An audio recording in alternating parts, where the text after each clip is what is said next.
Students, today we are going to start with the topic Newton's laws of motion. Okay, Newton के 3 laws of motion है. ठीक है, जिसमें first law of motion है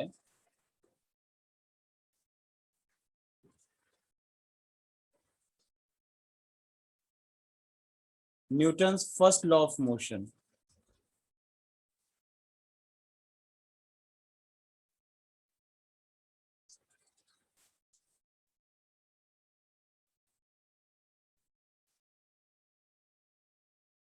हम लोगों ने इसके पहले वाले टर्म पे इनर्शिया पढ़ा था और इनर्शिया को ही Newton's first law of motion भी बोला जाता है.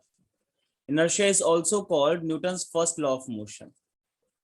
ठीक है, तो जो डेफिनेशन इनर्शिया की थी सेम डेफिनेशन आप यहां पर भी अप्लाई कर सकते हैं. According to this law,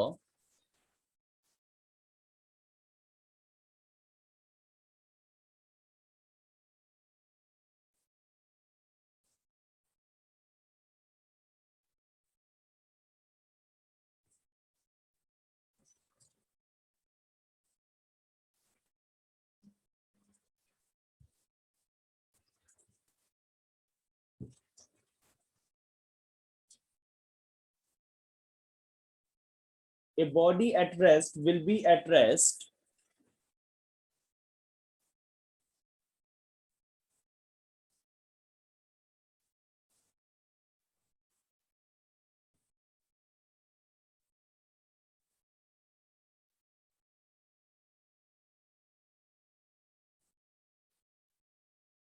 will be at rest and a body in uniform motion will continue to move in the straight line and a body in uniform motion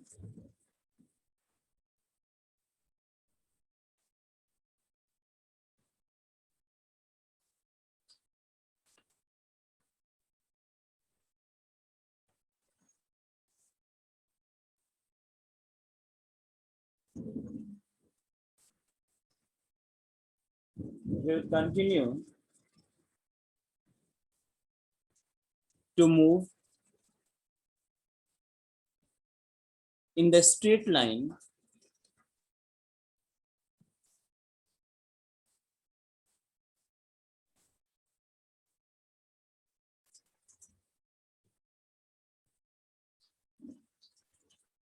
with constant speed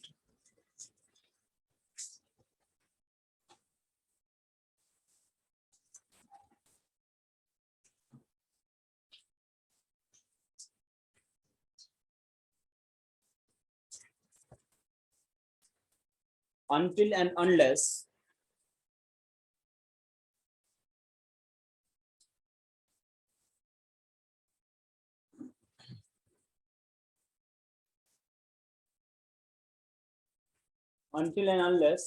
some external unbalanced force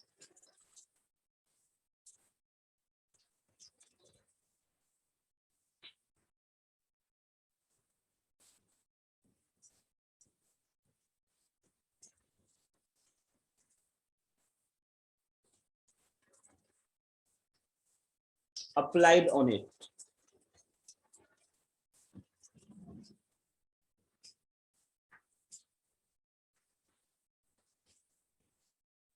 एक मैं फिर से पढ़ देता हूं. जो Newton का first law है वो क्या कहता है? According to this law, a body at rest will be at rest, a body in uniform motion will continue to move in the straight line with constant speed until and unless some external unbalanced force applied on it. मतलब कि अगर कोई body rest में है तो वो rest में रहेगा. अगर कोई बॉडी एक यूनिफॉर्म मोशन से, यूनिफॉर्म मोशन मतलब कांस्टेंट स्पीड से, एक कांस्टेंट स्पीड से स्ट्रेट लाइन में मूव कर रहा है, तो वो उसी कांस्टेंट स्पीड से स्ट्रेट लाइन में मूव करता रहेगा जब तक कि हम उसके ऊपर कोई एक्सटर्नल अनबैलेंस्ड फोर्स लगा करके उसके मोशन को चेंज ना करें. ठीक है, जैसे एक एग्जांपल लेते हैं.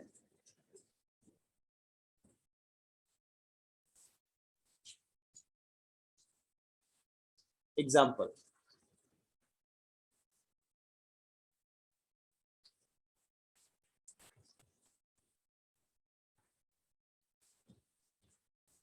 suppose this is a table and on the table a book is kept.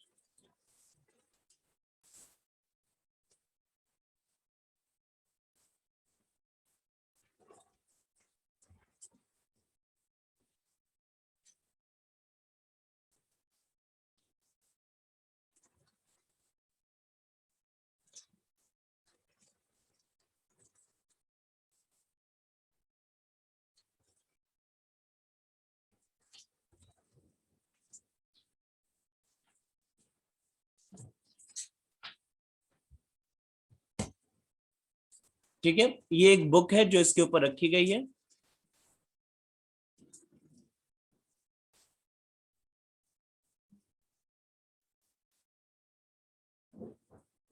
Table के ऊपर बुक रख दिया गया है, ठीक है। अब ये बुक किसमें है, रेस्ट में है।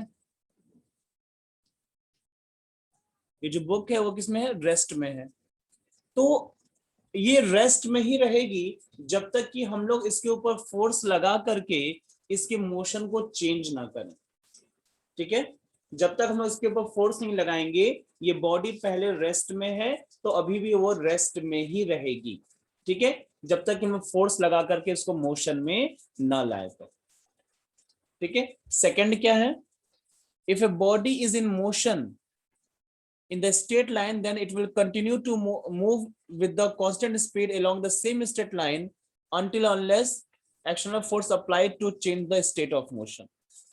मतलब ये कि अगर कोई चीज एक स्ट्रेट लाइन पे मूव कर रही है तो वो उसी स्ट्रेट लाइन पे मूव करती रहेगी जब तक कि उसके ऊपर फोर्स लगा करके उसके मोशन को चेंज ना किया जाए। तो मान लीजिए आपकी साइकिल है जिसको आप एक स्ट्रेट लाइन में चला रहे हो,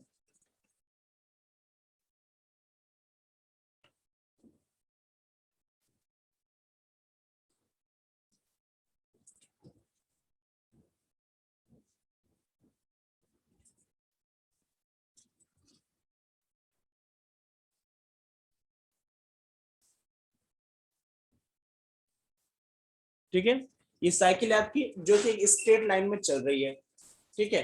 लेकिन इसमें क्या होता है, इसमें तो अगर हम लोग मूव कर रहे हैं, पैडल घुमा रहे हैं, ठीक है, यहाँ पैडल होगा, अगर हम लोग पैडल घुमा रहे हैं तो ये तो मूव करता है, ठीक है। लेकिन जैसे ही हम लोग पैडल छोड़ देते हैं ये रुक जाता है। तो ये तो मोशन में था तो मोशन में रहना चाहिए था न्यूटन्स के लॉ के अकॉर्डिंग, इसको रेस्ट में नहीं आना चाहिए, लेकिन आफ्टर सम टाइम ये रेस्ट में आ जाता है, ठीक है। तो इसके पीछे एक्सप्लेनेशन ये है कि इसके ऊपर फ्रिक्शनल फोर्स लगता है। क्या लगता है, फ्रिक्शनल फोर्स, ठीक है ना, जो कि ग्राउंड और व्हील ऑफ द साइकिल के बीच में लगता है फ्रिक्शन। और इस फोर्स का जो डायरेक्शन होता है वो मोशन के अपोजिट होता है, इसीलिए वो मोशन को रोक देता है। अगर फ्रिक्शन नहीं होता तब ये साइकिल आगे बढ़ती चली जाती, रुकती नहीं। जैसे कि आप देखते हैं बारिश के दिनों में या कहीं पर कीचड़ है तो अगर उसमें लोग साइकिल चलाएं तो वहां फ्रिक्शन कम रहता है और इसी वजह से साइकिल क्या होती है, सरक जाती है, ठीक है। तो वैसे ही साइकिल आगे मूव करती रहती अगर फ्रिक्शन नहीं होता तो, ठीक है। लेकिन फ्रिक्शन होता है, इसी वजह से ये साइकिल रुक जाती है। यानी कि ये लॉ फेल नहीं हुआ है, ये लॉ एक्सप्लेन कर रहा है कि क्यों एक मूविंग साइकिल थोड़ी देर के बाद रुक जाती है, ठीक है। यहां आप लिख दीजिए, ड्यू टू फ्रिक्शन या due to frictional force,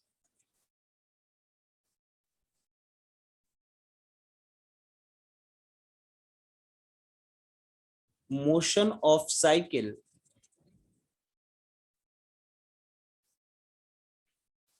stops after some time, after leaving the pedal,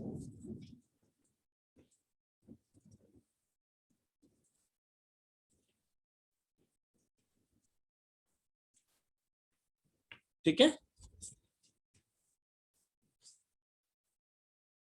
बात समझ में आ गई? तो ये न्यूटन का फर्स्ट लॉ था हमारा।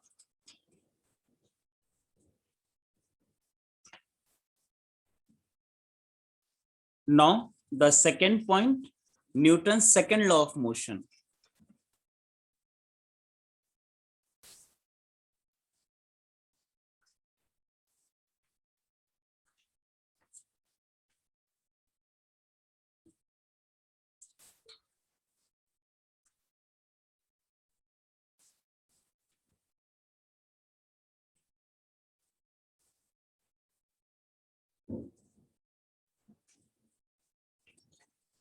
अब इसको पहले मैं आपके लिए लिख देता हूं, फिर मैं आपको उसको समझाऊंगा।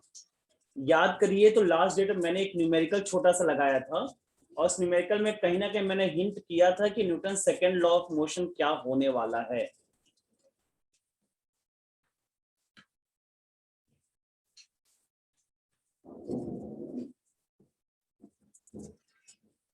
According to this law,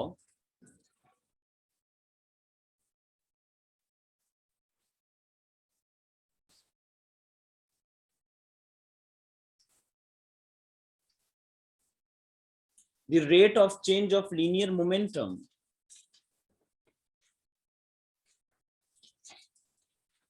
the rate of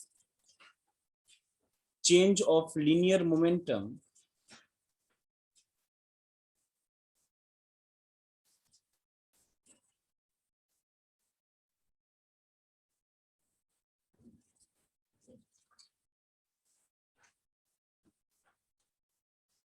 is directly proportional to the rate of change of linear momentum। को मैंने आपको उस दिन बताया था कि कैसे लिखते हैं, याद है? ऐसे del p upon del t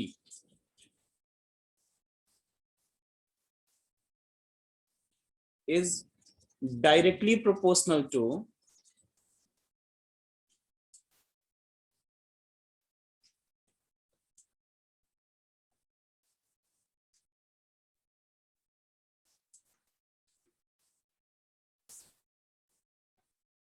the applied unbalanced force।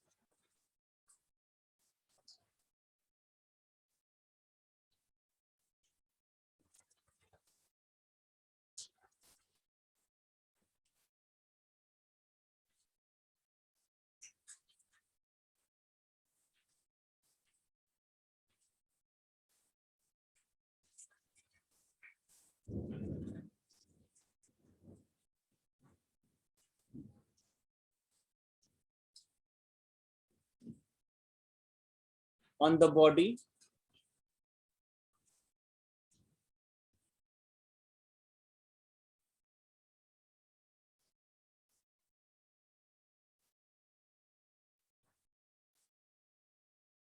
तो यहाँ पे और भी आगे बढ़ाएंगे, and this change take place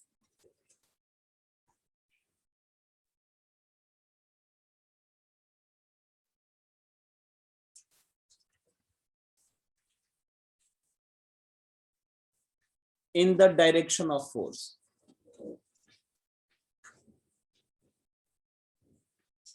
देखिए ये लॉ ये कह रहा है, according to this law the rate of change of linear momentum is directly proportional to the applied external unbalanced force F on the body, and this change मतलब change in linear momentum take place in the direction of force।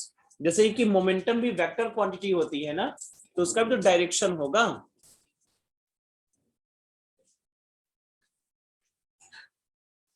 तो in the direction of force,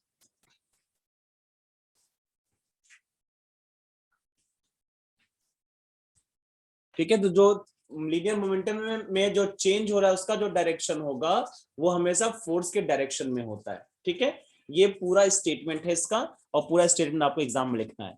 that is force f is directly, इस sign को बोलते हैं directly proportional, is directly proportional to the rate of change of momentum. इस sign को क्या बोलते हैं? डायरेक्टली प्रोपोर्शनल का साइन बोलते हैं, ठीक है। जैसे अगर कहीं लिखा हुआ है x is directly proportional to y, तो ऐसे लिखेंगे।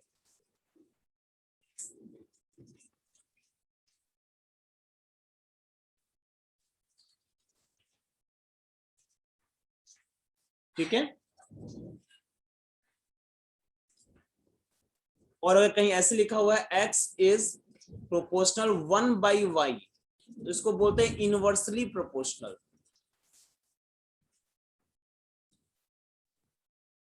ठीक है, इन दोनों को याद रखिएगा, बहुत ज्यादा काम आता है। इसको 1/, अगर y लिखा हुआ है तो इनवर्सली प्रोपोर्शनल, और डायरेक्टली अगर y लिखा हुआ है तो डायरेक्ट प्रोपोर्शनल बोलते हैं। डायरेक्टली प्रोपोर्शनल का मतलब होता है कि अगर x बढ़ेगा तो y भी बढ़ेगा, और इनवर्सली प्रोपोर्शनल का मतलब होता है कि अगर x बढ़ेगा तो y की वैल्यू कम होगी। ठीक है, इसको बोलते हैं इनवर्सली प्रोपोर्शनल।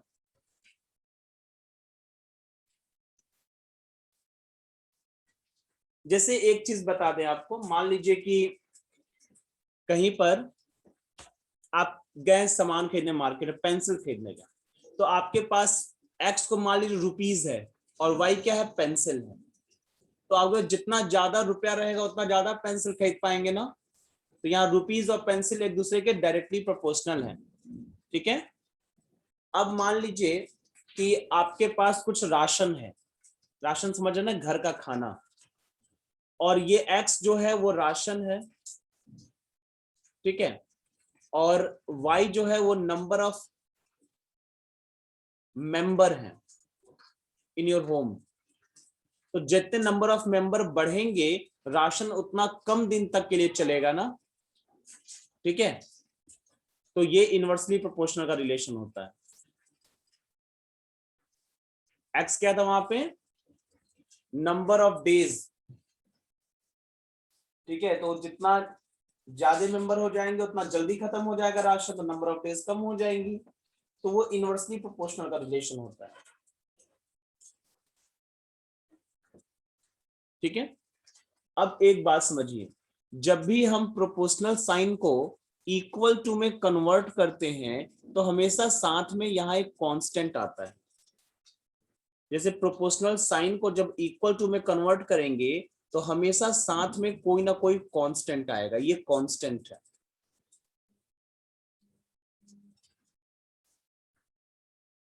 ठीक है, वैसे यहाँ पे k एक कांस्टेंट आता है, क्या बन जाएगा, f equal to k del p by del t।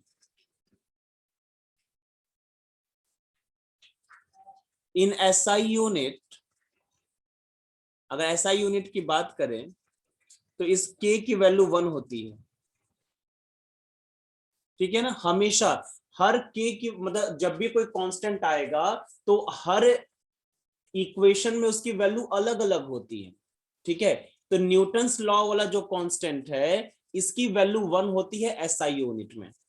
तो क्या फॉर्मूला बन जाएगा, F equal to del P upon del T। ठीक है, और याद करिए हम लोगों ने यही चीज कैलकुलेट किया था तो हमें फोर्स मिला था ना, तो यानी कि इस चीज को वो वेरीफाई करता है। ठीक है,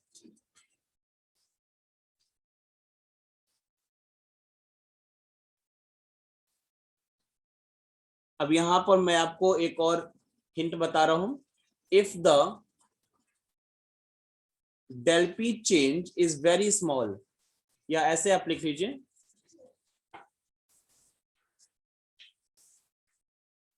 इफ डेल T जो टाइम इंटरवल है ये बहुत छोटा हो, if del T is very small, मतलब डेल T टेंड्स टू 0। ठीक है, मतलब डेल T बहुत छोटा है, इतना छोटा है कि 0 की तरफ टेंड कर रहा है। ठीक है, लेकिन 0 नहीं है। ठीक है, देन तो ये जो रिलेशन है हमारा वो ऐसे लिखा जाता है मैथमेटिक्स में, dp अपॉन dt। ठीक है, ये जो डेल का जो साइन था ना वो d में कन्वर्ट हो जाता है अगर टाइम इंटरवल बहुत छोटा होगा तब। ठीक है, कोई बात नहीं, आपका सॉल्यूशन इससे भी हो जाएगा, कोई दिक्कत नहीं। क्योंकि आप लोग कंपटीशन की भी तैयारी करते हैं इसलिए मैंने ये बता दिया है, इससे कंपटीशन के क्वेश्चन सॉल्व होते हैं।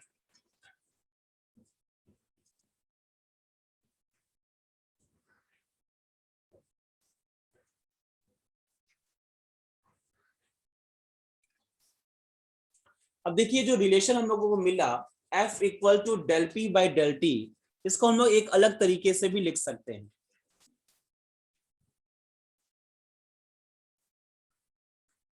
ऑल्सो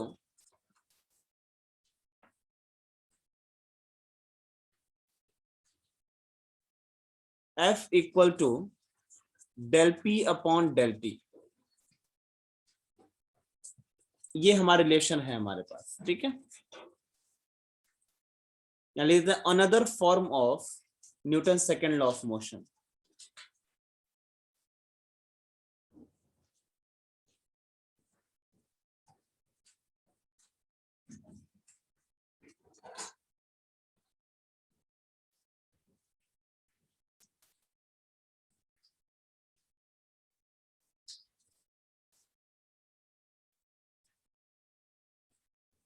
ठीक है, क्या होगा देखिए, यहां लिखा है F equal del p by del t, इसको इक्वेशन नंबर 1 बना लेते हैं हम लोग। डेल पी का मतलब क्या होता है, मैंने आपको पहले बताया था, final momentum minus initial momentum. तो फाइनल मोमेंटम का फॉर्मूला क्या था, m into v minus m into u. ठीक है, यहां से अगर हम लोग m को कॉमन ले लें तो क्या मिलेगा, v माइनस यू। ठीक है, इसको पुट कर देते हैं 1 में, पुट इन 1,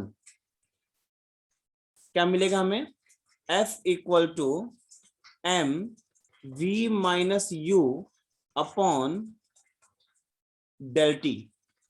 अगर आप ध्यान से देखेंगे तो ये जो ब्रैकेट टर्म है ये क्या है, change in velocity upon change in time is called acceleration.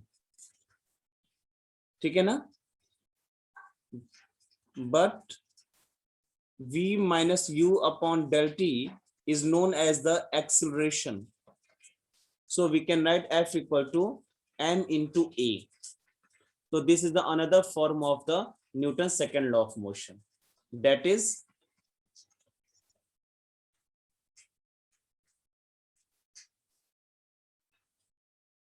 it can also be stated as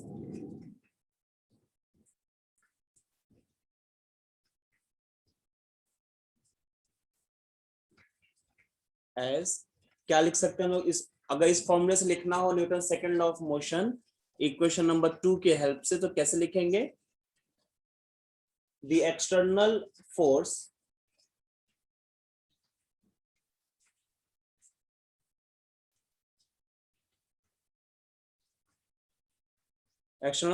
F is equal to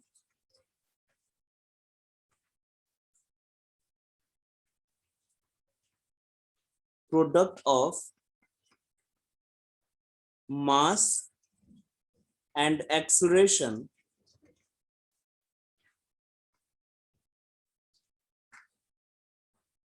produced in the body.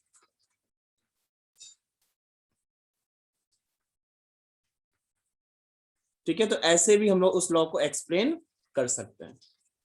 ठीक है,